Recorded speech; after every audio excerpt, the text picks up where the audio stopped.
is the apocalypse in California. Bro, real life apocalypse in California. গত এক সপ্তাহ নিয়ন্ত্রণে আসেনি যুক্তরাষ্ট্রের লস অ্যাঞ্জেলেসের ভয়াবহ দাবানল।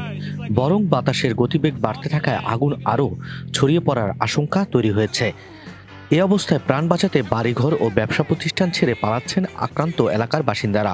আর এই সুযোগ কাজে লাগিয়ে অনেকেই ব্যস্ত হয়ে পড়েছেন চুরি ও লুটপাটে। দাবানলে পুড়তে থাকা এলাকায় চুরি ও লুটপাট চালানোর ঘটনায় নতুন করে আরও 10 জনকে আটক করা হয়েছে।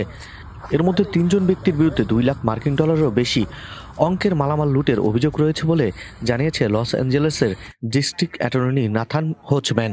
এ নিয়ে গত কয়েকদিনে লুটপাটের অভিযোগে অন্তত 39 জনকে আটক করল যুক্তরাষ্ট্রের আইনশৃঙ্খলা রক্ষাকারী বাহিনী। অপরাধ প্রমাণিত হলে তাদের কয়েক বছরের কারাদণ্ড হতে পারে বলে জানিয়েছেন কর্মকর্তারা। বিভিন্ন এলাকা থেকে লুটপাট ও চুরির আরও অনেক অভিযোগ পাওয়া যাচ্ছে। এ অবস্থায় আরও শক্ত অবস্থানে যাচ্ছে স্থানীয় প্রশাসন। আক্রান্ত এলাকা থেকে জনসাধারণকে সরে যাওয়ার আহ্বান জানিয়ে আগেই জরুরি অবস্থা জারি করা হয়েছে, যা কঠোরভাবে বাস্তবায়ন করা হচ্ছে বলে জানিয়েছেন প্রশাসনের কর্মকর্তারা। কেউ কারফিউ ভাঙলে তাকে $1000 জরিমানা করা হবে বলে জানিয়েছে তারা। লস অ্যাঞ্জেলেসের দাবানলে আক্রান্ত এলাকায় লুটপাট চালাতে অনেকে ছদ্মবেশের আশ্রয় নিচ্ছেন বলে জানিয়েছে পুলিশ। লুটপাট করতে গিয়ে এখন পর্যন্ত যারা আটক হয়েছেন তাদের মধ্যে দমকল কর্মী সেজে লুটপাট করতে গিয়েছিলেন বলে জানানো হয়েছে। এ অবস্থায় সবাইকে সতর্ক থাকার পরামর্শ দিয়েছেন পুলিশের কর্মকর্তারা। এদিকে চুরি ও লুটপাট ঠেকাতে আক্রান্ত এলাকায় নিরাপত্তা বাহিনীর নজরদারি বাড়ানোর উদ্যোগ নেওয়া হয়েছে।